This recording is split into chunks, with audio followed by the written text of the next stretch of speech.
Hello guys, it's me, and today we're gonna read Harry Potter and the Sorcerer's Stone, Chapter 6 to Chapter 7. Chapter 6, The Journey from Platform 9 and 3/4. Harry's last month with the Dursleys wasn't fun. True, Dudley was now so scared of Harry he wouldn't stay in the same room, while Aunt Petunia and Uncle Roman didn't shut Harry in his cupboard, force him to do anything, or shout at him. In fact, they didn't speak to him at all. Half terrified, half furious, they acted as though any chair with Harry in it were empty. Although this was an improvement in many ways, it did become a bit depressing after a while. Harry kept to his room while his new owl for company. He had decided to call her Hedwig, a name he had found in a history of magic. His school books were very interesting. He lay on his bed, reading late into the night. Hedwig swooped in and out of the open window as she pleased. It was lucky that Uncle Roman didn't come in a vacuum anymore, because Hedwig kept bringing back dead mice. Every night before he went to sleep, Harry ticked off another day on the piece of paper he had pinned to his wall, counting down to September the 1st. On the last day of August, he thought he'd better speak to his aunt and uncle about getting to King's Cross Station the next day. So he went down to the living room where they were watching a quiz show on television. He cleared his throat to let them know he was there, and Dudley screamed and ran from the room. Uncle Roman? Uncle Roman groaned to show he was listening. I need to be at King Cross tomorrow to go to Hogwarts. Uncle Roman groaned again. Would it be all right if you gave me a lift? Grunt. Harry supposed that meant yes. Thank you. He was about to go back upstairs when Uncle Roman actually spoke. Funny. Why to go to Hogwarts School? The train? Magic carpers got punctured, have they? Harry didn't say anything. There is this school anyway. I don't know, said Harry, realizing this for the first time. He pulled the ticket Hagrid had given him out of his pocket. I just need the train from platform 9 3/4 at 11 o'clock, he read. His aunt and uncle stared. Platform what? 9 3/4. Don't talk rubbish, said Uncle Roman. There was no 9 3/4. It's on my ticket. Barking, said Uncle Roman, howling mad, the lot of them. You'll see. You just wait. All right. We'll take you to King's Cross. We're going up to London tomorrow anyway. Or I wouldn't bother. Why are you going to London? Harry asked, trying to keep things friendly. Taking Dudley to the hospital. Growling, Uncle Roman. Got to have the rubbed tail removed before he goes to Smeltings. Harry woke at 5 o'clock the next morning and was so excited and nervous to go back to sleep. He got up and pulled on his jeans because he didn't want to walk into the station in his wizard robes. He changed on the train. He checked his Hogwarts list yet again to make sure he had everything he needed, saw that Hedwig was shut fastly in his cage, and then placed the room, waiting for the Dursleys to get up. 2 hours later, Harry hugged heavy trunks had been loaded into the Dursleys' cart. Aunt Petunia had talked Dudley into sitting next to Harry, and they had set off. They reached King's Cross at 10:30. Uncle Vernon dumped Harry's trunk into a cart and wheeled it into the station for him. Harry thought this was strangely kind until Uncle Vernon stopped, dead, facing the platform with a nasty grin on his face. "Well, there you are, boy. Platform 9, platform 10. Your platform should be somewhere in the middle, but they didn't seem to have built it yet. But do they?" He was quite right, of course. There was a big plastic number 9 over one platform and a big plastic number 10 over the next to it, and in the middle nothing at all. "Have a good time," said Uncle Vernon with an even nastier smile. He left without another word. Harry turned and saw the Dursleys driving away. All 3 of them were laughing. Harry's mouth went rather dry.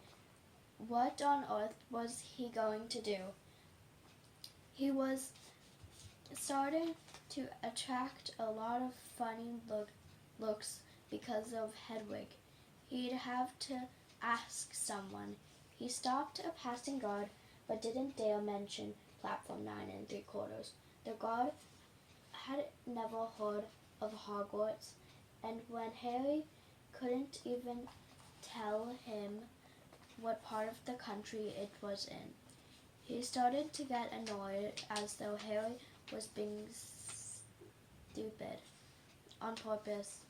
Getting depressed, Harry asked for the train that left at 11 o'clock, but the guard said there wasn't one. In the end, the guard stirred away, muttering about time wasters. Harry had now trying hard not to panic. According to the large clock over the train board, he had 10 minutes left to get on the train to Hogwarts, and he had no idea how to do it. He was staring in the middle of the station with a trunk he could hardly lift, a pocket full of wizard money, and a large owl. Hagrid must have forgotten to tell him something you had to do, like tapping the 3rd brick on the left to get into Dragon Alley. He wondered if he should get out his wand and start tapping the ticked instead between platform 9 and 10. At the moment, a group of people passed just behind him, and he caught a few words of what they were saying. Packed with muggles, of course. Harry swung round. The speaker was a plump woman who was talking to 4 boys, all with flummy red hair. Each of them was pushing a trunk like Harry's in front of him, and they had an owl Heart hammered, Harry pushed his cart over them. They stopped, and so did he, just near enough to hear what they were saying. Now, that's the platform number, said the boy's mother. 9 3/4, pipped a small girl, also red-headed, who was holding her hand. Mom, can't I go? You're not old enough, Ginny. Now be quiet. All right, Percy, you go first. What looked like the oldest boy marched towards platform 9 and 10. Harry watched carefully not to blink in case he missed it. But just as the boy reached the diving barriers between the two platforms, a large crowd of tourists came swarming in from front of him, and by the time the last backpack had cleared away, the boy was vanished. Fred, you next, the plump woman said. I'm not Fred, I'm George, said the boy. Honestly, woman, you call yourself our mother. Can't you tell I'm George? Sorry, George, dear. Only joking. I am Fred, said the boy, and off he went. His twin called after him to hurry up, and he must have done so because a second later he was gone. He had gone. But how had he done it? Now the third brother was walking briskly towards the barrier. He was almost there, and then, quite suddenly, he wasn't anywhere. There was nothing else for it. Excuse me, Harry said to a plump woman. Hello, dear, she said. First time at Hogwarts. Ron's new, too. She pointed at her last and youngest of her sons. He was tall, thin, and gangling, with freckles, and big hands and feet, and a long nose. Yes, said Harry. The thing is, I don't know how to get onto the platform, she said kindly, and Harry nodded. Not to worry, she said. All you have to do is walk straight at the barrier between platform 9 and 10. Don't stop and don't be scared. You'll crash into it. That's very important. Best do it at a bit of a run. If you're nervous, go on. Go now, before Ron. Okay, said Harry. He pushed his trolley around and stared at the barrier. It looked very solid. He stared to the wall towards it. People jolted him on their way to platform 9 and 10. Harry walked more quickly. He was going to smash right into the barrier, and then he'd be in trouble. Leaning forward on his cart, he broke into a heavy run. The barrier was coming near and near. He wouldn't be able to stop. The cart was out of control. He was a foot away. He closed his eyes, ready for the smash. It didn't come. He kept on running.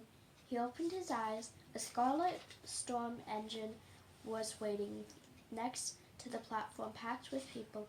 A sign overhead said Hogwarts Express, 11 o'clock.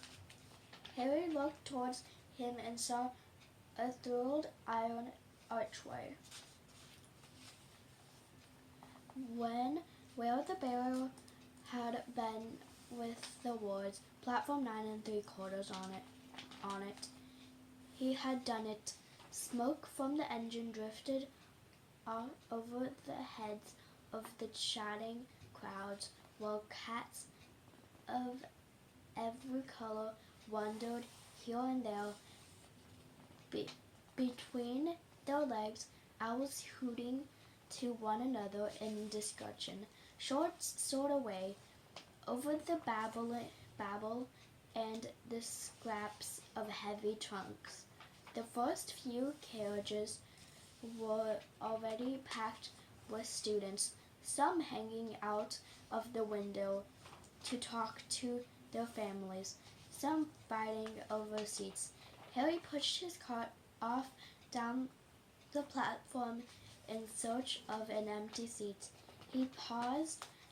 A round-faced boy who was saying, "Gran, I've lost my toad again." "Oh, Neville," he heard the old woman sigh. A boy with dreadlocks was surrounded by a small crowd. "Give us a look, Lee. Go on." The boy lifted the lid of a box in his arms, and the people around him shrieked and yelled as something inside poked out a long, hairy leg.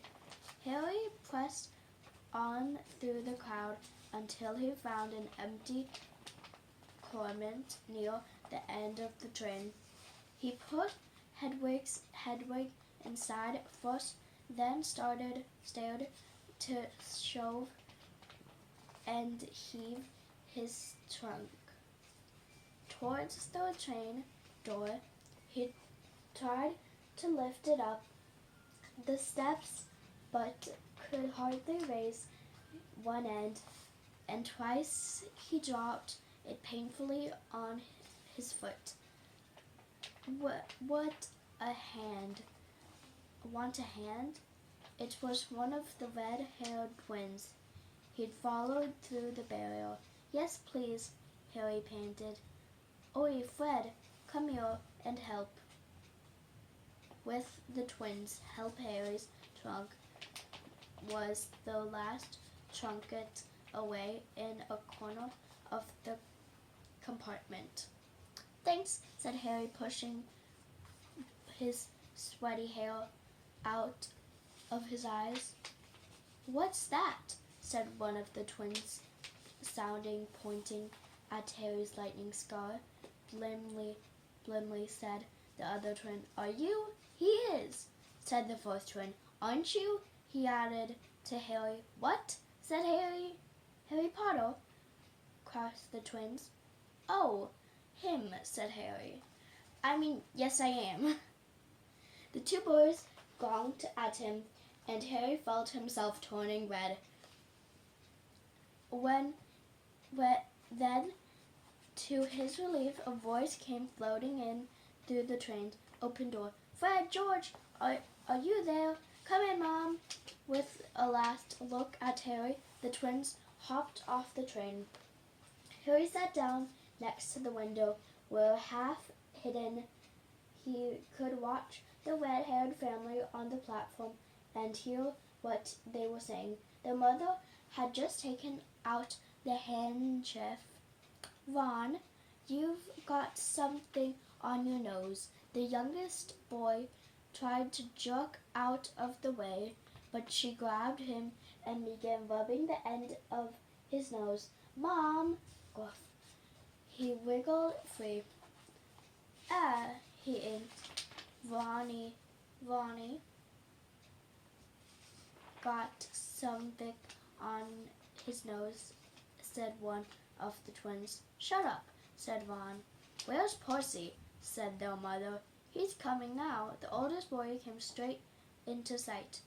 He had already changed into his yellow black Hogwarts robes, and Harry noticed a shiny red and gold badge on his chest with the little P on it. "Couldn't stay long, Mother," he said. I'm up front. The perfects have got two completely to themselves." "Oh, are you a perfect, Percy?" said one of the twins, with an air of great surprise. "You should have said something. We had no idea. Hang on, I think I remember him saying something about it, said the other twin once or twice. A minute or some more. Oh, shut up, said Percy, the perfect. How come Percy gets new robes anyway, said one of the twins. Because he's a perfect, said their mother fondly. All right, dear. Well, have a good time. Send an owl when you get there. She kissed Percy on the cheek, and he left them. She tried to the twins. Now you two, this year you behave yourselves. If I get one more owl telling me you've blown up a toilet or blown up a toilet, we've never blown up a toilet. Great idea. Thanks, though. Thanks, Mom. It's not funny. And look after Ron. Don't worry, Ike. Ronkins is safe with us. Shut up, said Ron again. He was almost as tall as the twins already, and his nose was still pink when his mother had rubbed it. Hey, Mom, guess what? Guess who we just met on the train? Harry leaned back quickly so they couldn't see him through. You know, the black-haired boy who was near us in the station. Know who he was? Who? Harry Potter! Harry heard the little girl's voice. Oh, Mom, can I go on the train and see him? Mom, oh, please. You've already seen him, Ginny. And the poor boy isn't something the goggling at the zoo. Is he really, Fred? How do you know? Asked him. Saw his scar. It's really there. Like lightning? Poor dear. No wonder he was alone. I wonder. He was never so polite when he asked how to get onto the platform. Never mind that. Do you think he remembers you know who looks like? The mother suddenly became very stern. I forbid you to ask him, Fred. No, don't you dare. As though he needs reminding of that on his first day of school. All right, keep your hair on. A whistle shouted. Hurry up, their mother said, and the three boys climbed onto the train. They leaned out of the window of her to kiss them. Goodbye, and their youngest sister began to cry. Don't, Ginny. They'll send you loads of owls. We'll send you a Hogwarts toilet seat. George! Only joking, Mom. The train began to move. Harry saw the boys' mother waving, and their sister half laughing, half crying, running to keep up with the train until it gathered too much speed when she fell back and waved. Harry watched the girl and her mother. Mother disappears as the train boarded the corner. Houses flashed past the window. Harry felt a great leap of excitement. He didn't know what he was going to, but it had to be better than what he was leaving behind. The door of the compartment slid open, and the youngest red-haired boy came in. Anyone sitting here? He asked, pointing to the seat opposite. Harry, everywhere else is full. Harry shook his head, and the boy sat down. He glanced at Harry and then looked quickly out the window. peering he hadn't looked, Harry saw he still had a black mark on his nose. "Hey, Ron," the twins were back. "Listen, we're going down the middle of the train. Lee Jordan got a giant tarantula down there." "Right," mumbled Ron. Harry said the other twins. "Did we interrupt ourselves, Fred and George Weasley? And this is Ron, our brother." "See you later then." "Bye," said Harry and Ron. The twins slid the compartment door shut behind them. "Are you really Harry Potter?" Ron blurted out. Harry nodded. "Oh well, I thought it might be one of Fred and George's jokes," said Ron. "And have you really got, He pointed to Harry's forehead. Harry pulled back his bangs and showed the lightning scar. Ron stared. "So that's where you know who?" "Yes," said Harry, "but I can't remember it." "I can't remember it, nothing," said Ron eagerly. "Well, I remember a lot of green lightning, but nothing else." "Wow," said Ron. He sat and stared at Harry for a few moments. Then he saw he was suddenly realized that he was doing. He looked quickly out of the window again. "But all your family wizards?" asked Harry, who found Ron. "It's just as interesting as Ron found him." "Oh, yes, I think so," said Ron. "I think Mom's got a second cousin who's an outcounted, but we never talk about him." "So you must know loads of magic already." The Weasleys were clearly one of those wizarding families the Pale Boy and Dragon Alley had talked about. "I heard you went to live with Muggles," said Ron. "What are they like?" "Horrible. Well, not all of them. My aunt and uncle and cousin are, though. Wish I'd had 3 wizard brothers." "5, said Ron. For some reason, he had looked gloomily. "I'm 5, said Ron. For some reason, he was looking gloomily. I'm the sixth in our family to go to Hogwarts. You couldn't say. I've got a lot to live up to. Bill and Charlie have already left." Bill was head boy and Charlie was captain of Quidditch. How Percy's a perfect. Fred and George mess around a lot, but they still get really good marks, and everyone thinks they're really funny. Everyone except me to do as well as the others. But if I do, it's not a big deal because they did it first.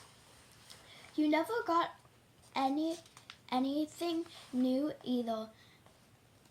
With 5 brothers, you've got Bill old robes, Charlie's old wands, and Percy's old rat. Ron reached inside his jacket and pulled out a fat gray rat, which was asleep. His name's Scabbers, and he's useless. He hardly even wakes up. Percy got an owl from my dad from being made a perfect, but they couldn't I got Scabbers instead. Ron's ears went pink.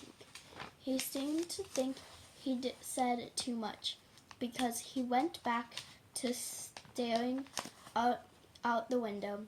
Harry didn't think there was anything wrong with not being able to afford an owl. After all, he'd never had any money in his life until a month ago. And he told Ron so all about having to wear Dudley's old clothes and never getting proper birthday presents. This seemed to cheer Ron up. And until Hagrid told me, I didn't know even about being a wizard, or about my parents, or Voldemort. Ron gasped. What? Said Harry. You said you know whose name, said Ron, sounding both shocked and impressed. I have not, you of all people. I'm not trying to be brave or anything. Saying the name, said Harry, I just never know. You shouldn't say what I mean. I've got loads to learn. I bet, he added, voicing from the first time something that had been worried him a lot lately. I bet I'm the worst in the class. You won't be. There's loads of people who come from Muggle families, and they learn quick enough. While they had been talking, the train had carried them out of London. Harry had spending past fields full of cows and sheep. They were quick for a time, watching the fields and lands thick past. Around 12:30, there was a great clatter outside in the corridor, and a smiling, dimpled woman slid back their door and said, anything off the cart, dears? Harry, who hadn't had any breakfast, leapt to his feet, but Ron's ears went pink again, and he mumbled that he'd brought sandwiches. Harry went out into the corridor. He had never had any money for candy with the Dursleys, and now he had pockets rattling with gold and silver. He was ready to buy as many bars as he could carry, but the women didn't have many bars. What she didn't have were beetle bottles, everything, flavor beans, the bottle's best blowing gum, chocolate frogs, pumpkin pastries, candle cakes, licorice wands, and a number of other strange things Harry had never seen in his life. Not wanting to miss anything, he got some of everything and paid the woman 11 silver Snickers and 7 Bozo nuts.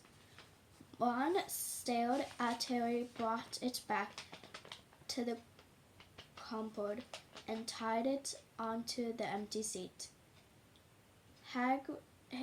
Hungry, are you? Starving, said Harry, taking a large bite out of a pumpkin pastry. Ron had taken out a lumpy package and unwrapped it. When there were 4 sandwiches inside, he pulled out of them a part and said, he always forgets I don't like corn or beef. Swap you for one of those, said Harry, holding up a pastry. Go on. You don't want this. It's all dry, said Ron. She hadn't got much time. He added quickly. You know, with 5 of us. Go on, have a pastry, said Harry, who had never had anything to share before, or indeed anyone to share it with. It was a nice feeling sitting there with Ron, eating their way through all Harry's pastry cakes and candies. The sandwiches lay forgotten. What are these? Harry asked Ron, holding up a pack of chocolate frogs. They're not really frogs, are they? He was starting to feel that nothing would surprise him. No, said Ron, but she wants the card is I'm missing Agrippa. What? On Oh, of course, you wouldn't know. Chocolate frogs have cards inside them. You know, to collect famous witches and wizards.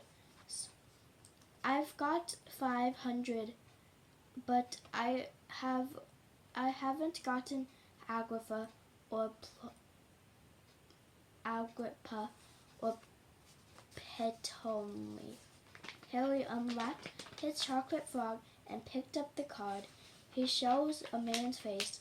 He wrapped half-moon glasses and a long, crooked nose, and flowing silver hair, beard and mustache. Underneath the picture was the name Albus Dumbledore. So this is Dumbledore? Said Harry.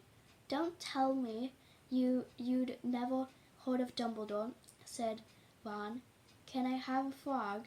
I might get Agrippa. Thanks.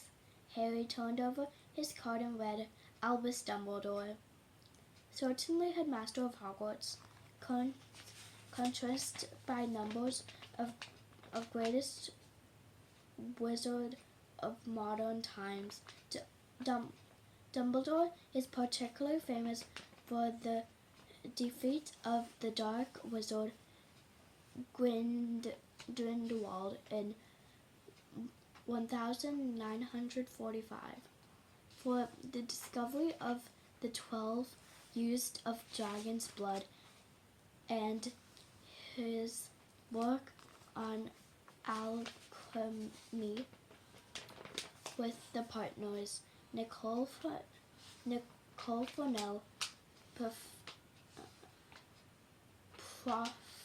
Professor Dumbledore enjoys chamber music and trombone blowing. Harry turned the card back over and saw to his assumes that Dumbledore's face had disappeared. He's gone. Well, you can't expect him to hang around all day, said Ron. He'll be back. No, I've got Morgan again, and I've got about 6 of her. Do you want it? You can start collecting. Ron's eyes stared at the pile of chocolate frogs waiting to be unwrapped. Help yourself, said Harry. But in the Muggle world, people just say put in photos. Do they? What they didn't have to all. Ron sounded amazed. Weird. Harry stared at Dumbledore, sidled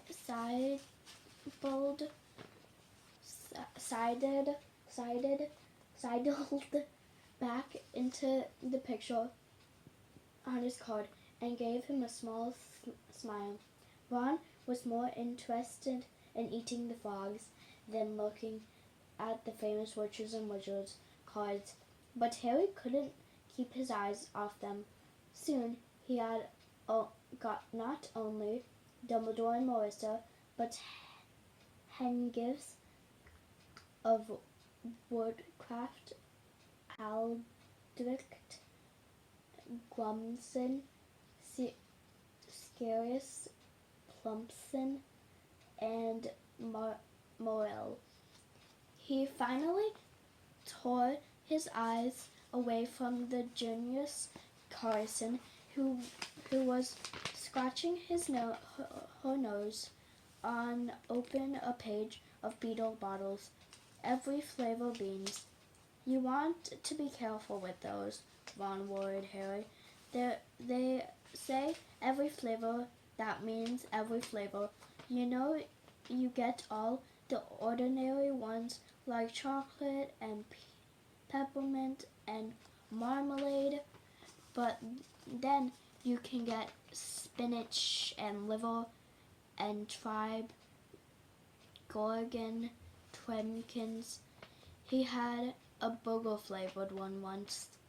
Ron picked up a green bean, looked at it carefully, and bit it. A corner. Bleh. See? Sprouts. Hal had a good time eating for the every flavor bean. Harry got taste coconut, baked beans, strawberry, corns grass, curry grass, coffee, sardine, and was even brave enough to nibble the end of a funny gray one. Ron wouldn't touch, which even out to be pepper. The corner side was flying past the window, which became wilder. The nest filed had gone. Now there were woods trembling, rivers, and dark green hills.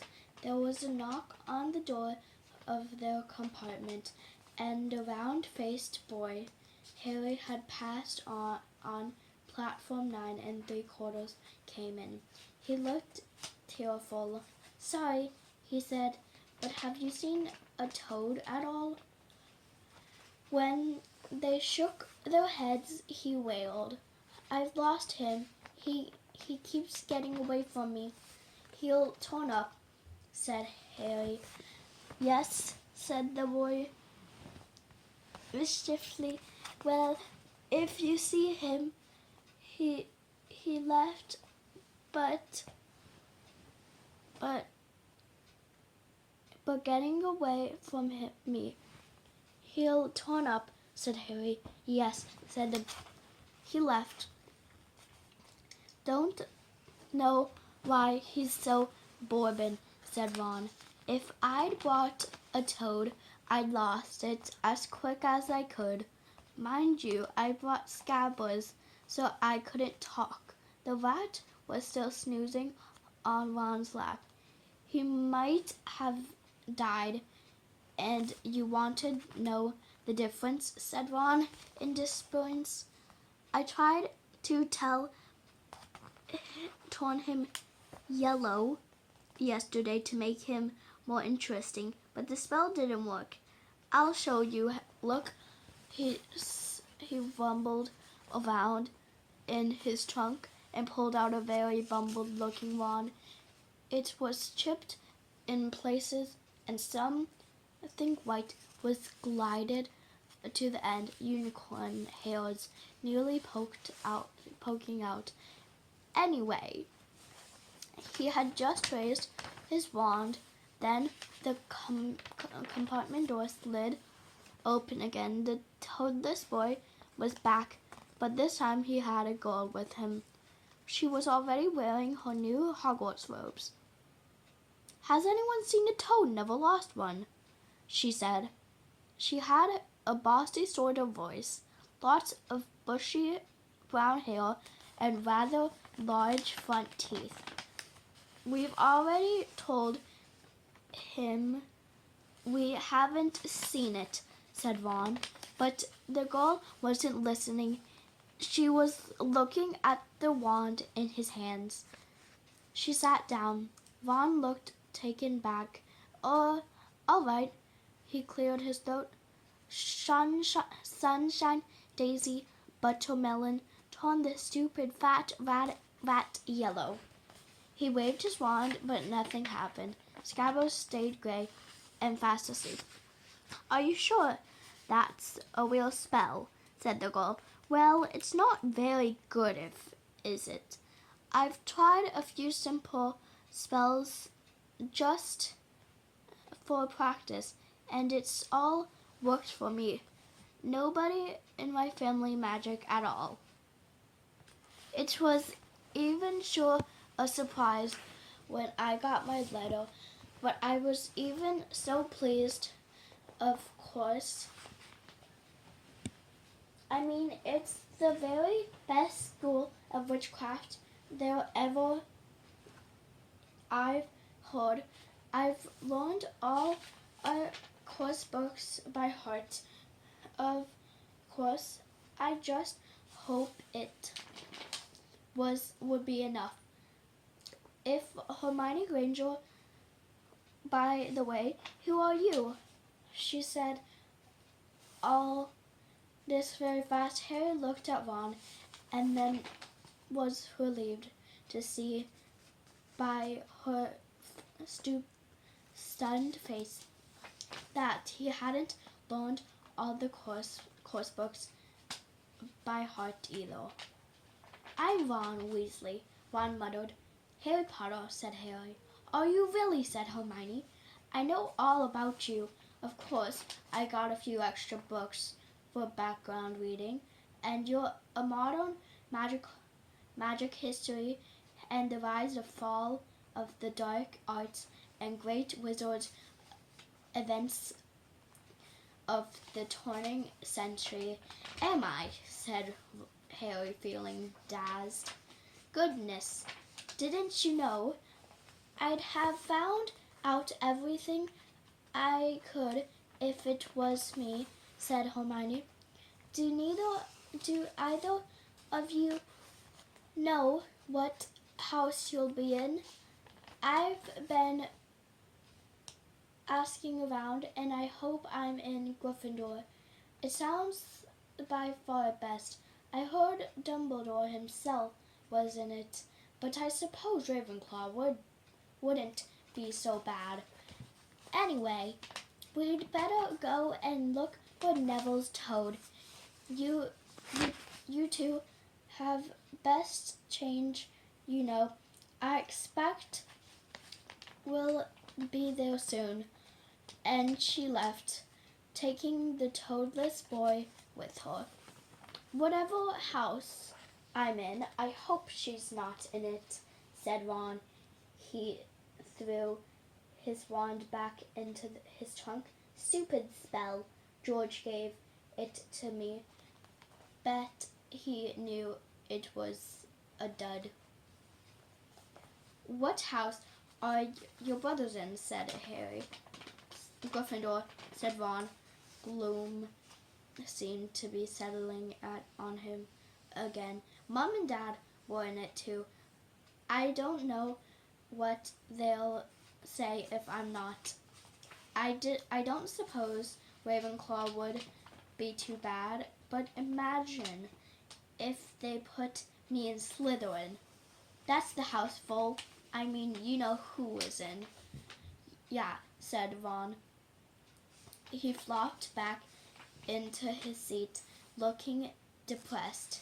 "And now I think the ends of Scabbard's whiskers are a bit lighter," said Harry, trying to make Ron mind of house. "So, what do your oldest brother do now? What they've left anyway?" Harry was wondering what a wizard did once he'd finished school. Charlie in Wormston studying dragons, and Bill in Africa doing something for Gringotts, said Ron. Did you hear about Gringotts? It's been all over the Daily Prophet. but I don't suppose you get that with the muggles. Someone tried to rob a high secured vault. Harry stared. Really? What happened to them? Nothing. That's why it's such big news. They haven't been caught. My dad says it hasn't been a powerful dark wizard to get round Gringotts, but they didn't know. They didn't know something like this happened in case you know who's behind it. Harry turned his news around in his mind. He was staring at to get a prickle of fear. Every time you know who was mentioned, he supposed this was all part of entire the magic world. Who it had been a lot more comforting saying Voldemort without worrying. That's our Quidditch team, Ron asked. Oh, I don't know any, Harry confused. What? Ron looked dumbfounded. Oh, you wait, it's the best game in the world. And he was off explaining all about the 4 balls and the possession of the 7 players, describing famous games he'd been to, which his brothers and the broomsticks he'd left to get. If he had the money, he wouldn't have taken Harry through the final points of the game when the compartment door slid open yet again. But it wasn't Neville, the toy boy, or Hermione Granger. This time, 3 boys entered and Harry recognized the middle one at all once. It was the pale boy from Madame Marker's robe shop. He was looking at Harry with a lot more intelligence than he'd shown back in Dragon Alley. Is it true? He said.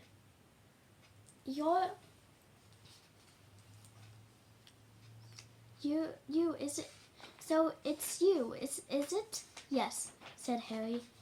He was looking at the other boy. Both of them were thickest and looked extremely mean. Standing on either side of the pale boy, they looked like bodyguards. On this is Crabbe and this is Goyle, and the pale boy conlisted noticed where Harry was looking. And my name is Malfoy, Draco Malfoy. Ron gave a sly cough with which meant have been hiding Sniggle. Draco Malfoy looked at him. Think your name's funny, do you? No need to ask how you are. My father told me all the Weasleys have red hair, freckles, and more children than you can afford. He turned back to Harry. You'll soon find out some wizarding families are much better than others. Potter, you don't want to go making friends with the wrong sort. I can help you there. We held out his hand to shake Harry's, but Harry didn't take it.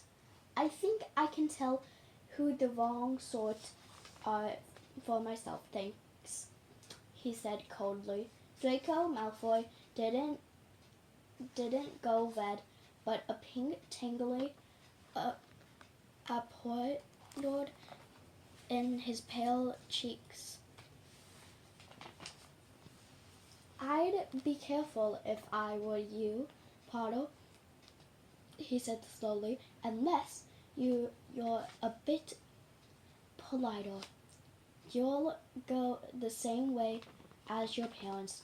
You didn't know that was good for them either. They hang around with laugh like the Weasleys, that Hagrid, and it'll rub off on you. Both Harry and Ron stood up. Say that again, Ron said, in face as red as his hair. Oh, you're going to fight us, are you? Said Martha, sneered. Unless you got out now, said Ron more bravely. Said Harry more bravely than he felt, because Crabbe and Goyle were a lot bigger than him and Ron. But we don't feel like leaving. But doughy boys, they've eaten all our food, and you still seem to have some. Goyle reached towards the chocolate frogs next to Ron.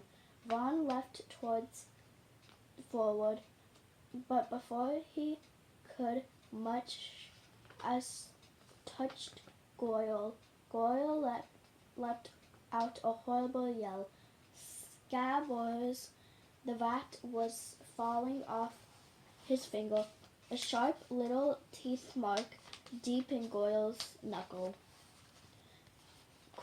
Crabbe and Malfoy backed away as Goyle swung Scabbers around and around, howling, and then Scabbers finally fell off and hit window, all three of them disapproving at once. Perhaps they thought that there was more rats lurking among the sweats, or perhaps they'd learn footsteps, because a second later Hermione Granger had come in. What has been going on? She said, looking at the seats all around the floor, and Ron picked up Scabbers by his tail. I think he's had knocked out, Ron and Harry. He looked closer at Scabbers. No, I don't believe it. He's gone back to sleep.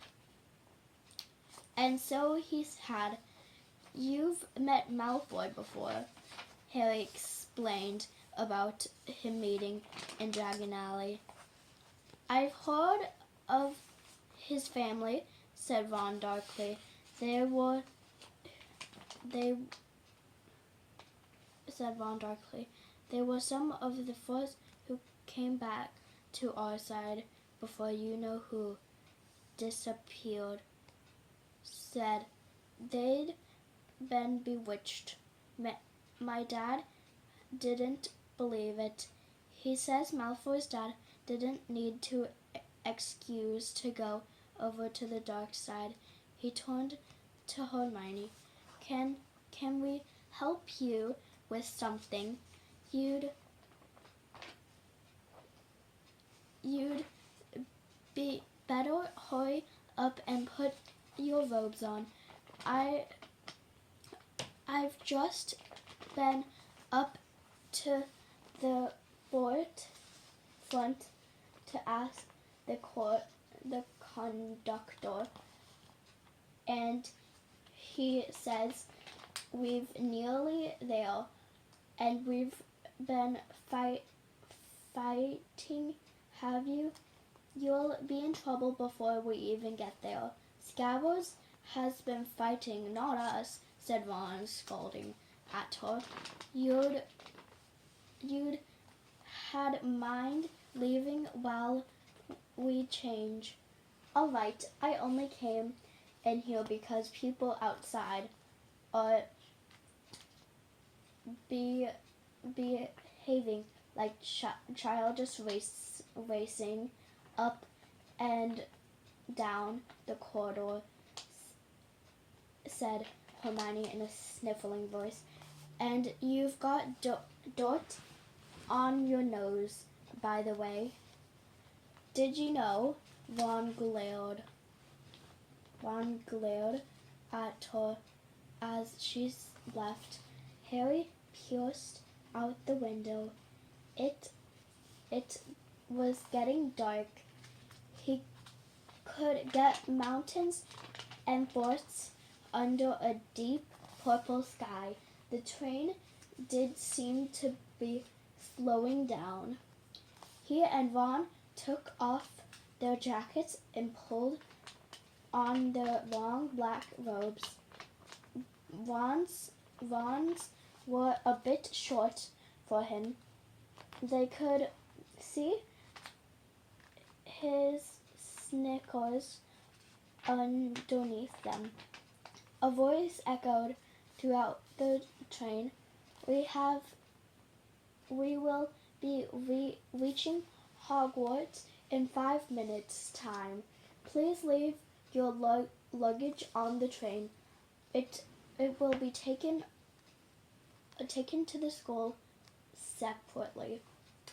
Harry's stomach lurched with nervous, and Ron, he saw looking pale under his freckles. They climbed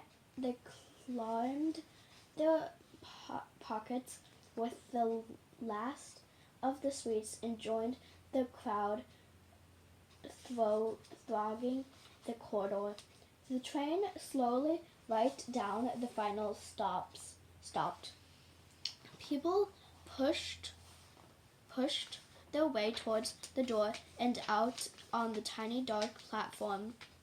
Harry shivered in the night air, with a lamp come bulbing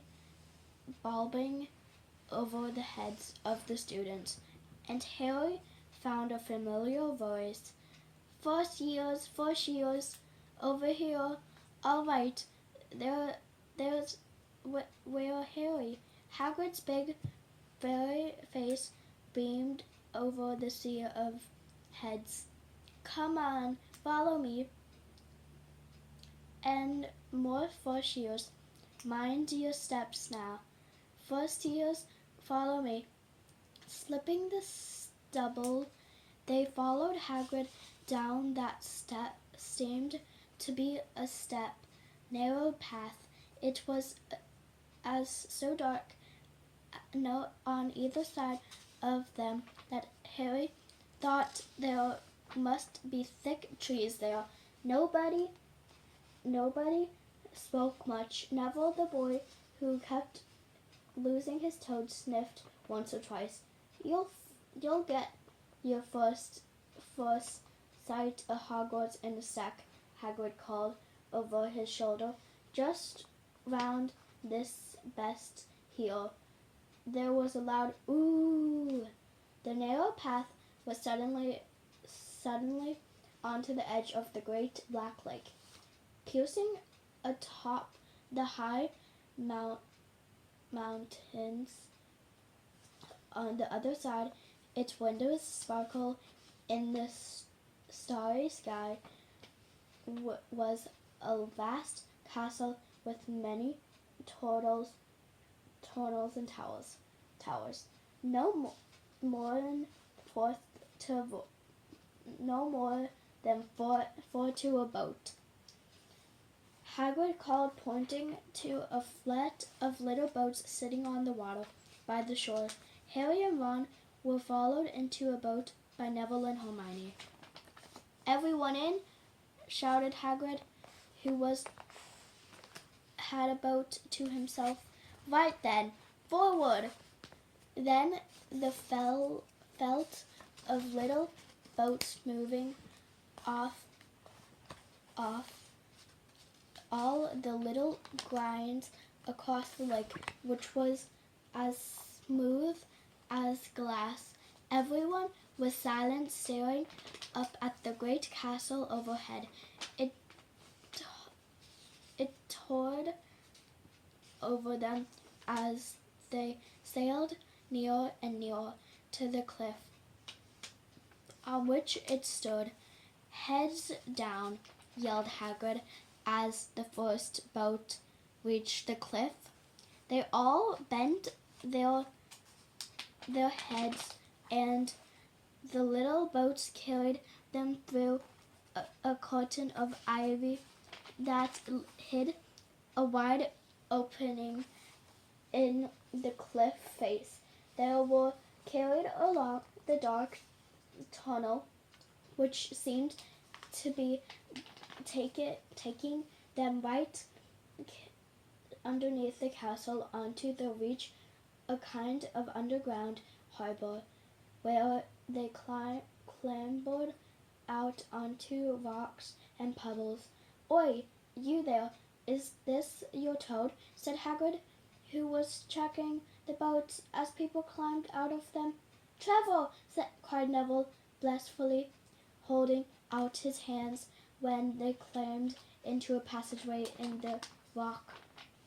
After Hagrid's laugh came out last, past smooth, damp grass, right onto the shallow of the castle.